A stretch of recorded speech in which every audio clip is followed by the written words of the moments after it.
વડોદરાથી ગલકેશ્વર 50 કિલોમીટરનું અંતર થાય. જો તમે મહાદેવજીના આશીર્વાદ પ્રાપ્ત કરવા આવતા હોય તો ત્યાંથી માત્ર 5 મિનિટનું અંતર તમે ચાલશો તો તમને આ વન જોવા મળશે. હેલો, જય શ્રી કૃષ્ણ, નમસ્તે, આપ સૌનું સ્વાગત એક નવા વિડીયોની અંદર. કેમ છો? બધા મજામાં ને? આઈ હોપ તમે બધા ફિટ એન્ડ ફાઇન હશો. તો વડોદરાથી 50 કિલોમીટરનું અંતર કાપ્યા બાદ અહીંયા આપણે ગલકેશ્વર પહોંચી ગયા છે અને અહીંયા પ્લેટિનિયમ વન બનેલું છે. તો ચાલો આપણે સાથે મળીને આ વનની મુલાકાત કરીએ. તો આ વનની બહારની સાઈડનો એરિયો છે જ્યાં પોતાનું વ્હીકલ પાર્ક કરી શકાય છે વિના મૂલ્યે. વન હજુ સંપૂર્ણપણે તૈયાર થયો નથી. તૈયાર થશે તો શું તેની ટિકિટ લેવામાં આવશે તે સમય જ બતાવશે. ગેટની અંદરની સાઈડ ઉપર આપણે પ્રવેશ કરીશું તો સૌ પ્રથમ આપણને નંદીજીની બંને સાઈડ ઉપર બનેલી પ્રતિમા પણ જોવા મળે છે.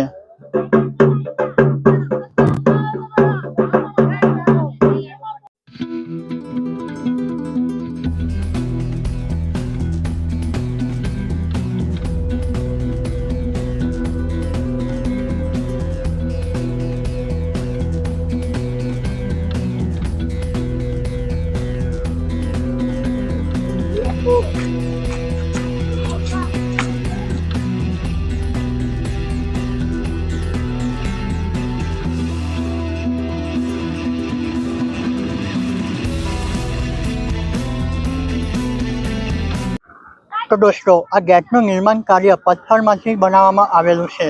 નાના પથ્થરને એકની ઉપર એક સાઈડ ઉપર ગોઠવીને સરસ મજાનો અહીંયા ગેટ પણ બનેલો છે.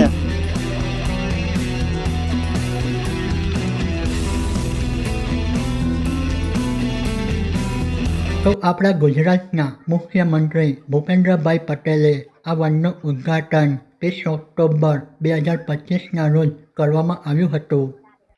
તો તમે જ્યારે ગેટમાંથી પસાર થશો તો સૌ પ્રથમ તમને અહીંયા મેપ પણ રાખેલો જોવા મળી જશે. તો આ સંપૂર્ણ વનનો મેપ છે. તો વન હજુ સંપૂર્ણ રીતે બનીને તૈયાર નથી થયો તો તમે વિના મૂલ્યે આ વનની મુલાકાત કરી શકો છો.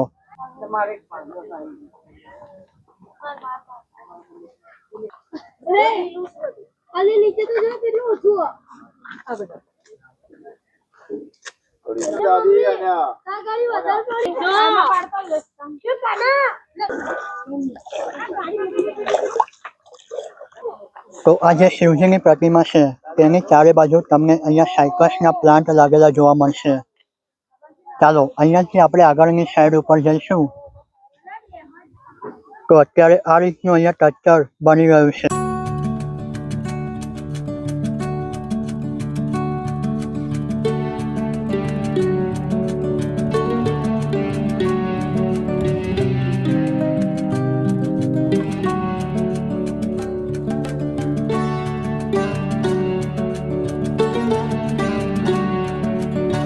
તો અહીંયા સરસ મજાના નાના પથ્થરનો ઉપયોગ કરીને મસ્ત રોડ બનેલો છે અને રોડની સાઈડ ઉપર તમને અહીંયા પેન્ડાનસના પ્લાન્ટ લાગેલા જોવા મળશે. આ પ્લાન્ટ એવો હોય છે જેની તમે બોર્ડર બનાવી શકો છો. તો અત્યારે આપણે એ વિસ્તારની અંદર આવી ગયા છે જ્યાં આગળ બાળકો એન્જોય કરી શકે. તો બાળકોને રમત ગમતના સાધનો પણ તમને અહીંયા મૂકેલા જોવા મળશે. તમે અહીંયા ચેક કરી શકો છો વનનું નિર્માણ કાર્ય ચાલી રહ્યું છે. આ રીતના તમે મોટા બ્લોક જોઈ શકો છો.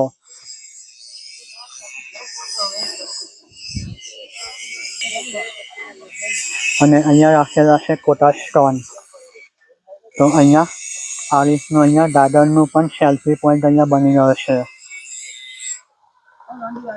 તો દાદરમાં પણ કોટા સ્ટોન નાખેલા અહીંયા તમને જોવા મળશે.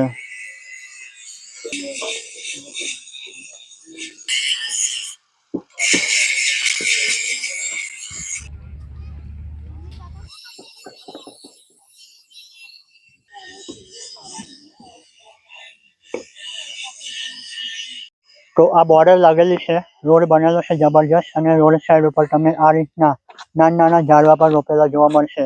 અત્યારે હજુ નાના છે. જ્યારે આ મોટા થશે ત્યારે આનો લુક અદ્ભુત આવવાનો છે. તો વનની અંદરની સાઈડ ઉપર તમને અલગ અલગ વિભાગની અંદર રોપેલા વૃક્ષ પણ જોવા મળશે. અહીંયા તમે જોઈ શકો છો સિંદૂરનું વૃક્ષ. તો આને કહેવાય સિંદૂરનું પ્લાન્ટ. તો વનની અંદરની સાઈડ ઉપર આ રીતનું ટાવર પણ બનેલું છે. ઉપરની સાઈડ ઉપર આપણે જઈશું અને જોઈશું જબરજસ્ત લોકેશનનું આ સુંદર દ્રશ્ય.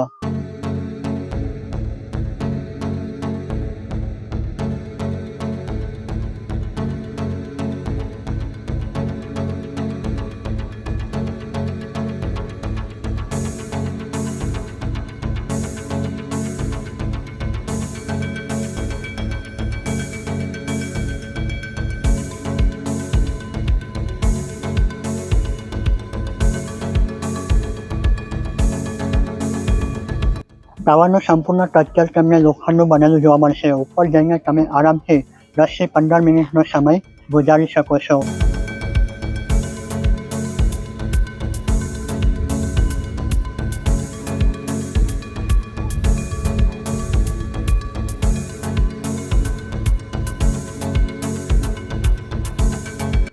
તો અહીંયા નીચેની સાઈડ ઉપર બટરફ્લાય ગાર્ડન પણ બનેલું છે.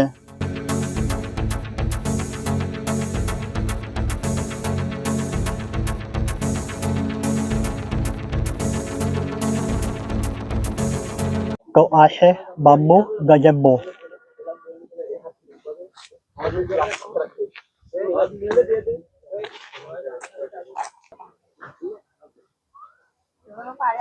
તો આ વનની અંદર તમને બીજા 2 ભાગ જોવા મળશે. એકની અંદર તમને જોવા મળશે નંદીજી વચ્ચેની સાઈડ ઉપર બિરાજમાન હશે અને બીજો ભાગ તમને જોવા મળશે દીપડાનો. દીપડો પણ તમને વચ્ચેની સાઈડ ઉપર એની પ્રતિમા બનેલી જોવા મળશે. તો આ અલગ પાર્ટ છે. અહીંયા નંદીજી બિરાજમાન છે અને આ સાઈડ ઉપર દીપડાનું પણ અલગથી બનાવવામાં આવ્યું છે. અને તમે આ સાઈડ ઉપર જોઈ શકો છો ઘણા બધા વૃક્ષોનું વાવેતર કરવામાં આવી રહ્યું છે. કામકાજ હજુ ચાલી રહ્યું છે. તો અહીંયા તમે જોઈ શકો છો બીલીપત્રનું વન. તો દોસ્તો આ વન 7 હેક્ટરની અંદર ફેલાયેલું છે, જેની અંદર 1.5 લાખ વૃક્ષોનું વાવેતર કરવામાં આવેલું છે.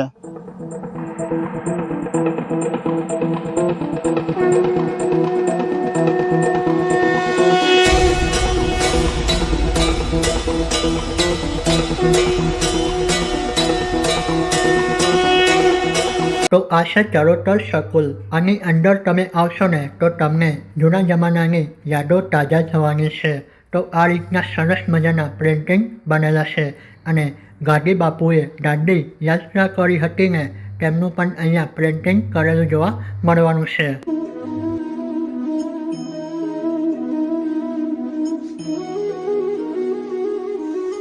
તો દોસ્તો આજની વિડીયોની અંદર અહીંયા સુધી સંપૂર્ણ વન વિશે મેં તમને ઇન્ફોર્મેશન આપી દીધી. જો તમને આ વિડીયો પસંદ આવ્યો હોય તો વિડીયોને લાઇક કરી ચેનલ તમે સબસ્ક્રાઈબ પણ કરી શકો છો. અહીંયા સુધી વિડીયો જોવા બદલ તમારો ખૂબ ખૂબ આભાર. જય હિન્દ, જય ભારત.